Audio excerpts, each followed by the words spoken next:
But what I want to do, Scott, is let's break down for a retail operation the line items, and then Yeah. you made a remark about above the line and below the line, and that's a very important definition. So above the line, explain what above the line is and what below the line is. Above the line is basically what I talk about that are variable costs that can change from month to month. These go in and out. This leads back to the cash flow analysis and kind of projecting cash flow. These are the costs that either you have a contractor on doing this, and those costs aren't the exact same every single month. To sell to for a seasonality business, so I'm going to do double what I normally do. Well, those variable costs could increase because I either have to hire more contractor time or various reasons why it's going to cost me more. So usually above the line is labor, is people, sometimes can be, because it goes up and down. So anything that is not exactly steady, again, no matter, that's not tied to the units sold, okay, is above the line. So no matter what, it is not tied to the one unit I sold. Below the line is it doesn't matter. You have that same expense every single month, whether you sell one unit or you sell 2 units or 1,000 units. That's your fixed cost. A lot of them call fixed costs. Okay. Does that make sense? So, okay, just for clarification, below the line is whether you sell one piece or 100,000 pieces, you have the same cost, like your rent, your salaries, your insurance, Exactly. everything else. Okay, Exactly. so that's below the line. So I would call those overheads, right? Yes, your So overhead. Correct. your overheads. You call those below the line. And above the line, you have things related to the number of units you sell. For example, you sell 100 pieces this month, then you have 100 times whatever the price.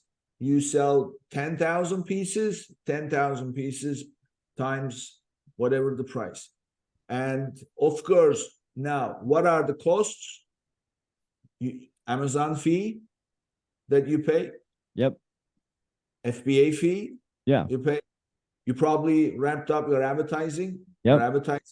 your social media, Yep. you know, all those bits and pieces. And those vary based on this. So those you call above the line. Yes. So that's the first distinction you're making. Recognize if you have one tier right at the top, one band, that's your sales. Then comes below the sales, above the line, your variable. And then below the line, your overheads. Correct. And then you deduct all that, then whatever is left is what you have, right? If That you is are right. lucky. And so that's where people get caught up, is they look at the reporting, which again, Amazon makes it very challenging. You have to look at this, like you said, your summary, I like in the payments actually just changed this, by the way, how you get to the summary report. That's my macro look to see what my expenses versus income are.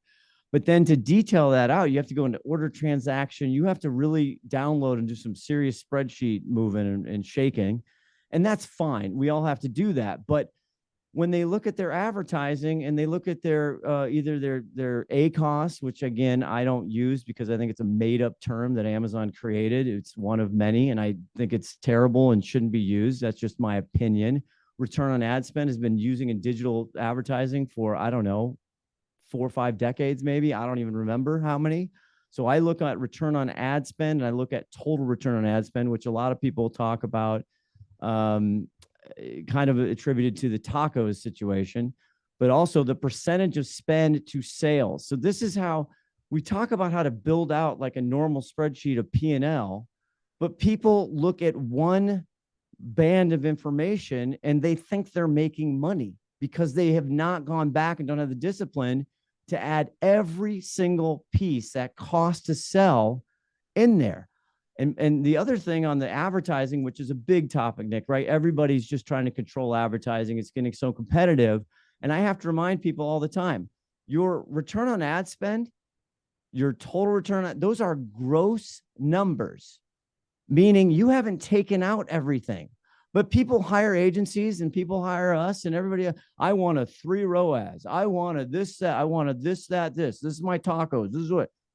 You know what? Any agency worth their salt, they can deliver that any day of the week, especially on the percentage of spend. So people need to take that, and that's the total. That is a gross number. So from a seller, and if you have to figure out what your net ROAS is, what is your, take out the cost, and where can I live?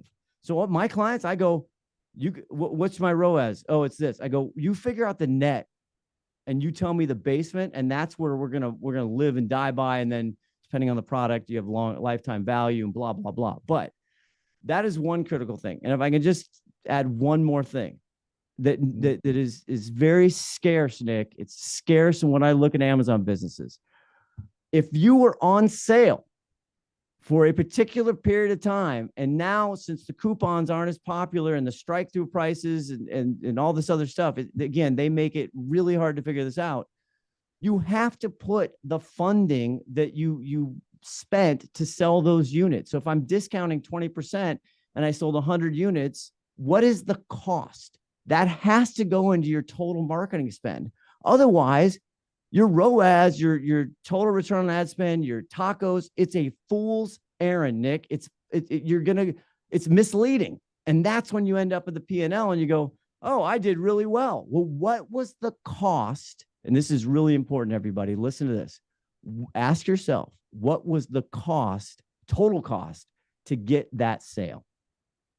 If you don't understand that, you're going to wake up and it's going to affect your cash flow. It's going to affect everything else in the health of the long term of your business.